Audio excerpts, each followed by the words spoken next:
Anggap aja satu titik ini sama dengan 10 juta rupiah. Kalau ada 10 titik kayak gini berarti 100 juta rupiah. 100 titik sama dengan 1 miliar rupiah. Dan ini 1 triliun rupiah.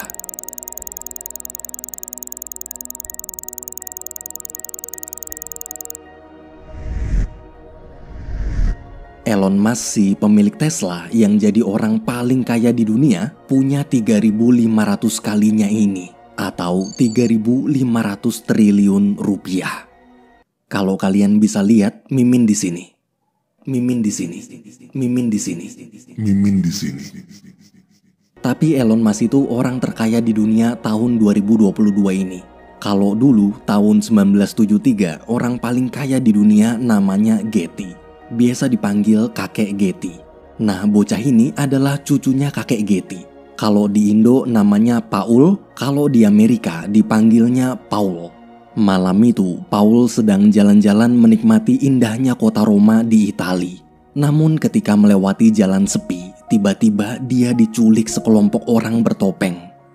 Keesokan paginya, setelah mengurung Paul di bangunan bekas penjara terpencil di Italia, salah satu penculik bernama Cinquanta lalu pergi ke telepon umum terdekat untuk menelpon ibu Paul yang bernama Gail.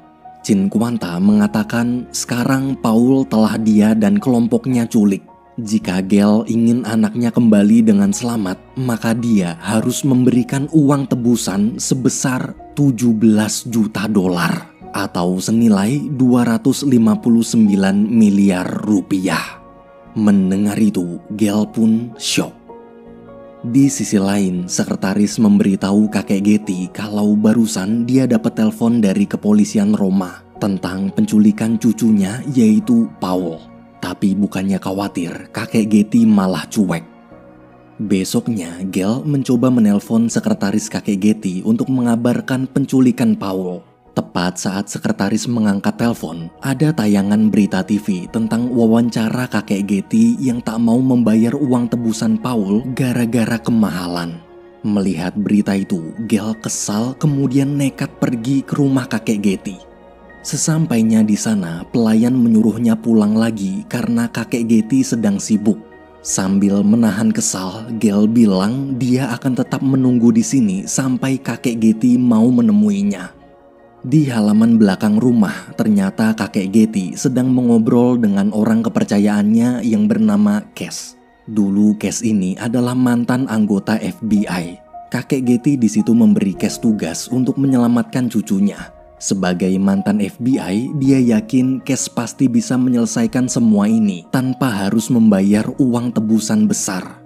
Selesai mengobrol, Cass menemui Gail. Ia bilang kakek Getty baru aja memerintahkannya membantu menyelesaikan kasus penculikan Paul. Awalnya Gail menolak. Menurutnya kakek Getty hanya perlu membayar uang tebusan atau meminjamkannya uang dan semua masalah selesai. Toh uang 17 juta dolar untuk kakek Getty kan uang yang kecil. Namun setelah dijelaskan panjang lebar, Gail akhirnya mau menerima tawaran Cass. Mereka berdua lalu berangkat ke kantor polisi Roma di Italia. Di sana, seorang hakim memberitahu semenjak berita penculikan Paul ini ditayangkan di TV, pihak kepolisian menerima banyak sekali surat ancaman dari komplotan penculik. Mereka mengancam akan menculik anak Gail lainnya jika uang tebusan tak segera dibayarkan. Jadi demi keselamatan keluarganya, para polisi akan berjaga di rumah Gail sampai kasus selesai. Keesokan harinya di tempat penyekapan, Cinquanta yang sudah melihat berita pun bertanya, kenapa kakek Getty tak mau membayar uang tebusan padahal dia orang super kaya. Paul cerita sebenarnya keluarganya tak sebaik yang Cinquanta pikir. Dulu anak kakek Getty atau ayah Paul kabur dari rumah kemudian menikah dengan Gail. Kehidupan mereka sangat bahagia meski hidup sederhana. Suatu hari, Gail bertanya kenapa suaminya itu lebih memilih hidup apa adanya seperti ini dibanding hidup bergelimang harta di rumah sang ayah. Suaminya lalu menjawab kalau di rumah kakek Getty tak pernah memberinya uang sama sekali, kecuali jika dia bekerja. Bahkan walau sudah bekerja keras pun, kakek Getty tetap pelit. Sifat kakek Getty itulah yang membuat ayah Paul pergi dari rumah. Sebagai istri yang baik, Gale mencoba menasehati agar suaminya menghubungi kakek Getty lagi karena bagaimanapun juga kakek Getty tetaplah ayahnya. Mendengar nasihat sang istri, ayah Paul luluh. Ia berjanji akan mengirimkan kakek Getty surat besok. Berhari-hari kemudian surat balasan datang. Di surat tersebut kakek Getty mengundang keluarga mereka ke hotel bintang 5 di Roma.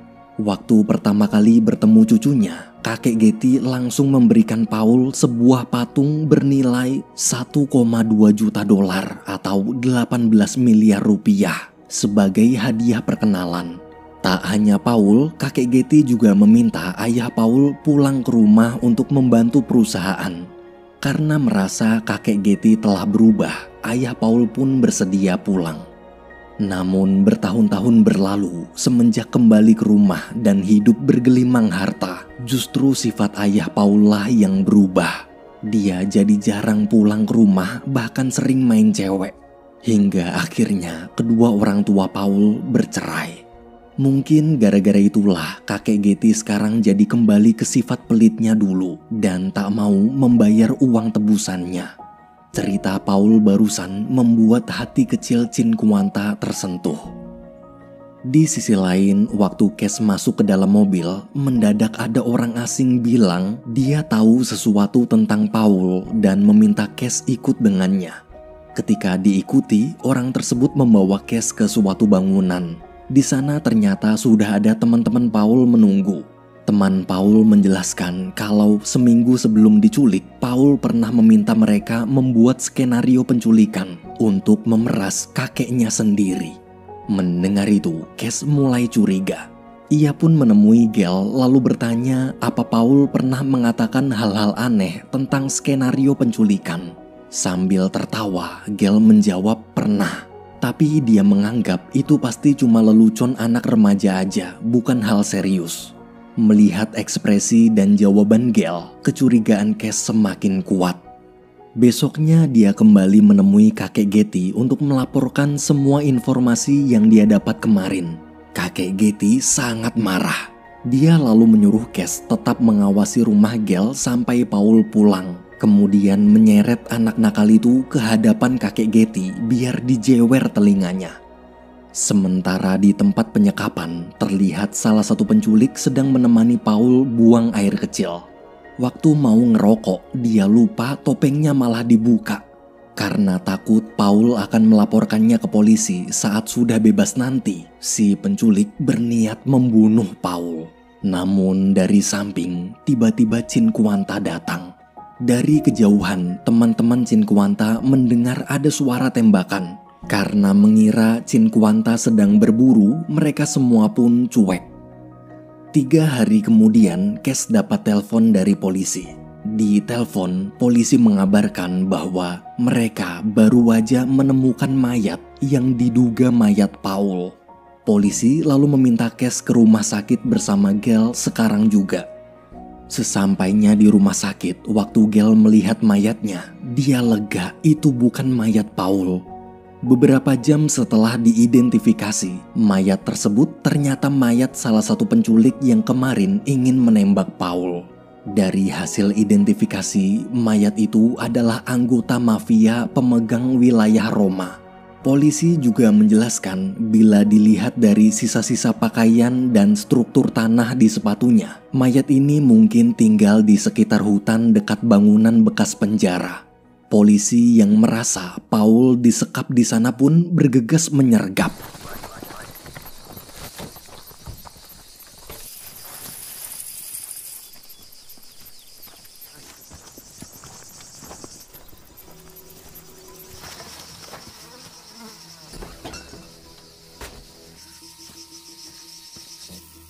Andiamo, Lisi.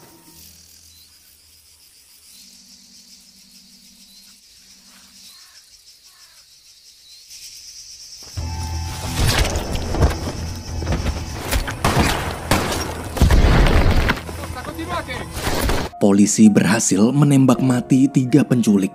Sayangnya sebelum mereka tiba, Cinquanta bersama beberapa penculik lain telah membawa kabur Paul. Besoknya, Cass ke rumah kakek Getty untuk memberitahu kalau analisanya selama ini salah. Ternyata Paul benar-benar diculik. Bahkan penculiknya bukan orang sembarangan. Jika mereka salah strategi sedikit aja, Paul pasti akan langsung dibunuh. Satu-satunya jalan menyelamatkan Paul hanyalah dengan membayar uang tebusan yang mereka minta. Namun meski telah dijelaskan panjang lebar, kakek Getty tetap keras kepala tak mau membayar uang tebusannya. Cuma gara-gara takut gelarnya sebagai orang terkaya nomor 1 di dunia turun. Dengan kesal, Cass bilang, seandainya seluruh harta kekayaan kakek Getty sekarang dikumpulkan, dihitung lalu dikurangi 17 juta dolar, sampai 10 tahun pun gelarnya pasti tak akan berubah. Sayangnya, hati kakek tua itu tetap tak melunak sama sekali. Sementara di tempat penyekapan, saat para penculik sedang berpesta, Paul mencoba melarikan diri lewat pintu belakang.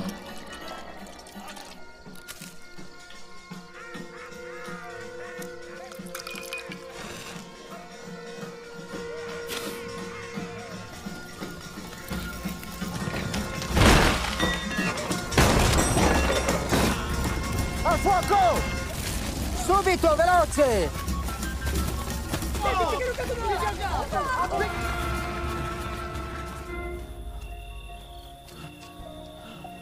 Di tengah jalan, Paul bertemu seorang polisi yang sedang berpatroli. Melihat Paul kebingungan, polisi itu pun membawanya pulang ke rumahnya terlebih dahulu. Di sana, Paul meminjam telepon istri si polisi untuk menelpon ibunya. Tapi ketika sedang menelpon, tiba-tiba bos mafia kota Roma atau atasan Cinquanta datang lalu menyuruh Paul ikut bersamanya. Ternyata polisi yang menolong Paul adalah anggota mafia Roma juga. Besok paginya, bos mafia memarahi Cinquanta karena mereka terlalu banyak buang-buang waktu. Bila dengan bicara baik-baik, keluarga Paul masih tak mau memberikan uang tebusan, maka jalan satu-satunya hanyalah dengan memotong anggota badan Paul dan mengirimkan potongan itu sebagai ancaman keras.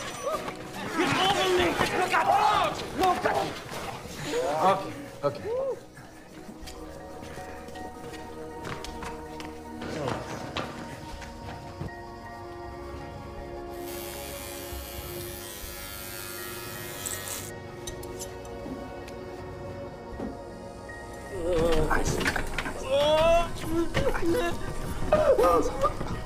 Veloci.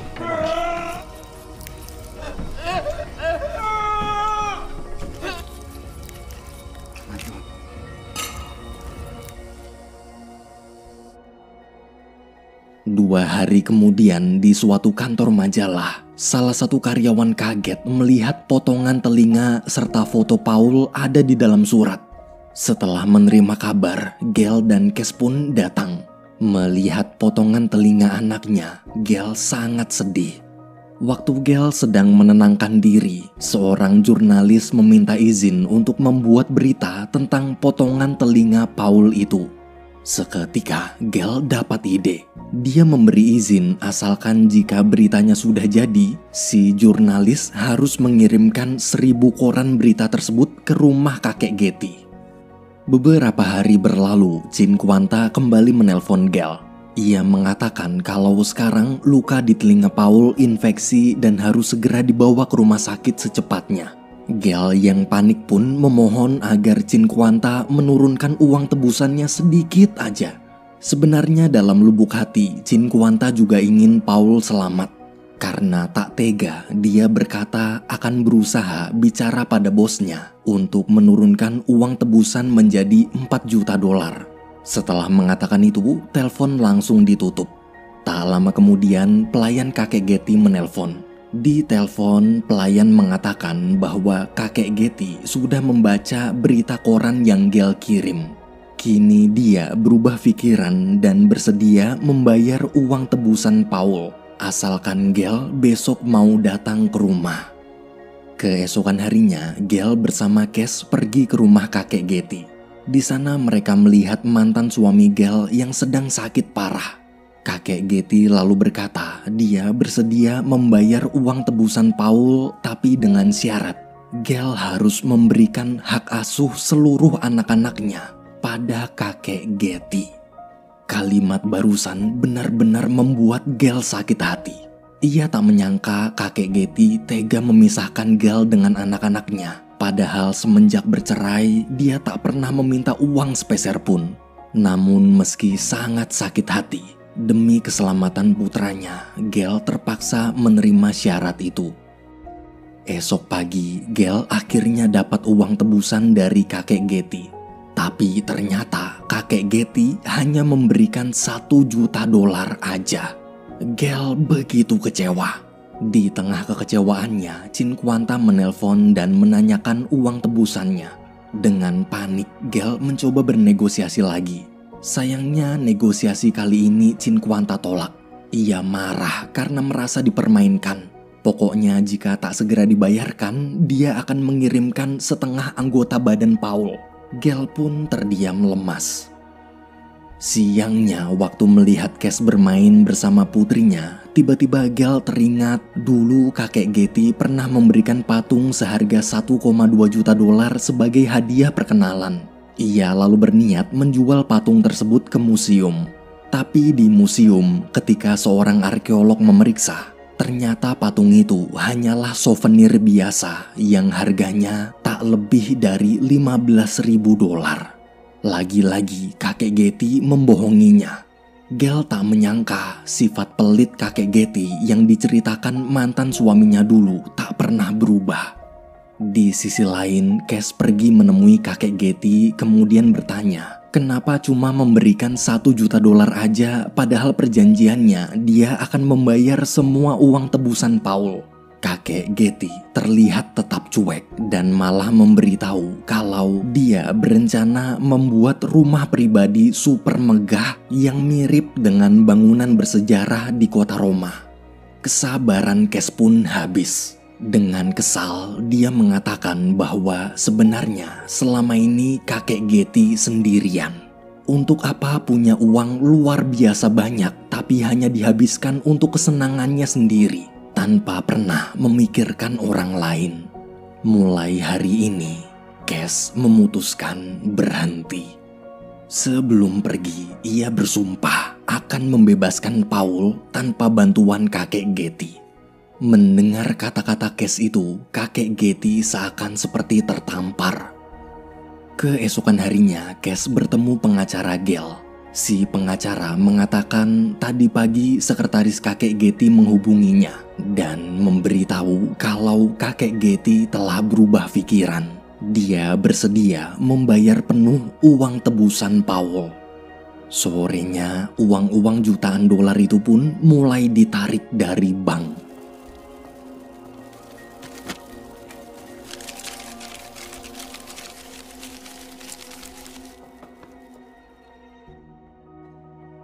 Malamnya Cinquanta kembali menelpon Gale.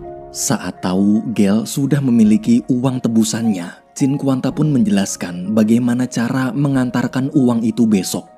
Besok sorenya, Gale dan Cass mulai mengikuti instruksi Cinquanta kemarin. Setelah menyerahkan uangnya, mereka lalu menunggu kabar di telepon umum terdekat. Uang pun diambil para mafia, kemudian dibawa ke markas untuk dihitung.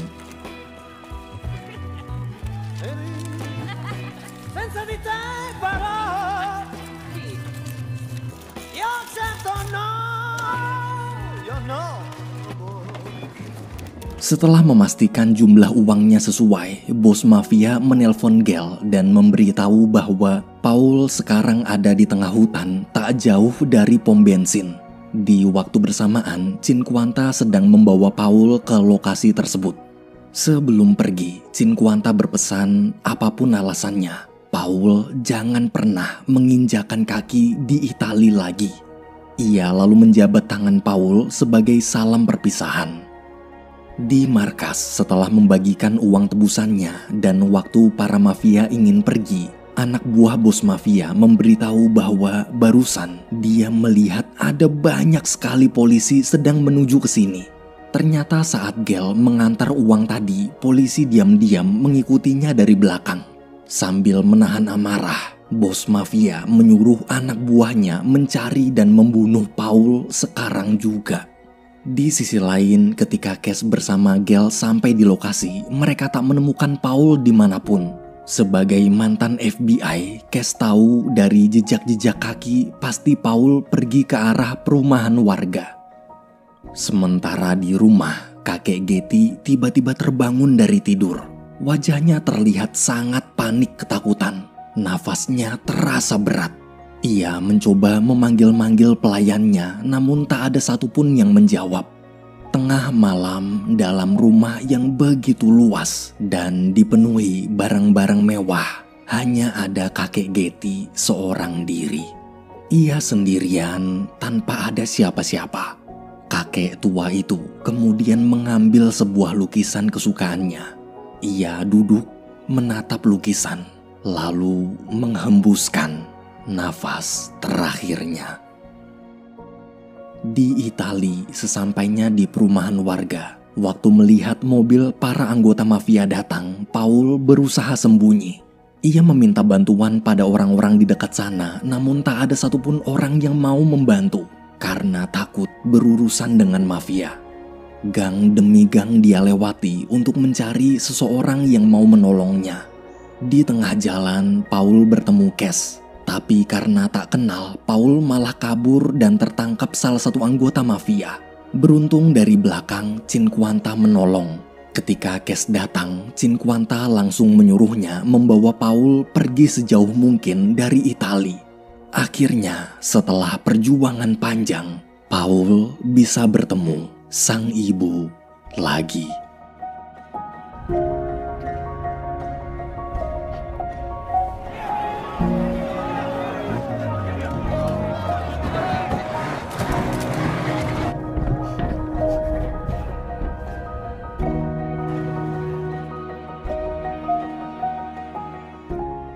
Keesokan harinya, sepulangnya dari Italia, Gale pergi ke kantor pengacara kakek Getty.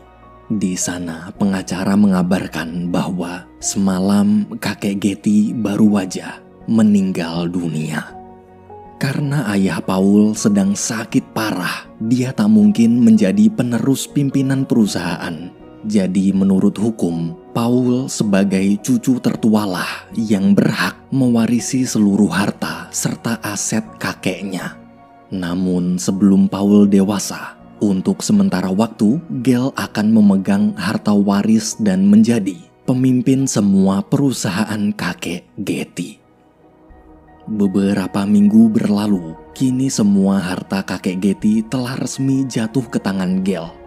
Karena sebagian besar asetnya berbentuk lukisan dan patung-patung kuno mahal, Gale pun berencana menyimpannya terlebih dahulu di villa pribadi kakek Getty hingga Paul dewasa nanti. Pada akhirnya, sebanyak apapun jumlah uang yang dimiliki dan sepelit apapun kakek Getty, ketika sudah meninggalkan dunia ini, tak ada satu sen pun harta yang dibawa mati. Film berakhir.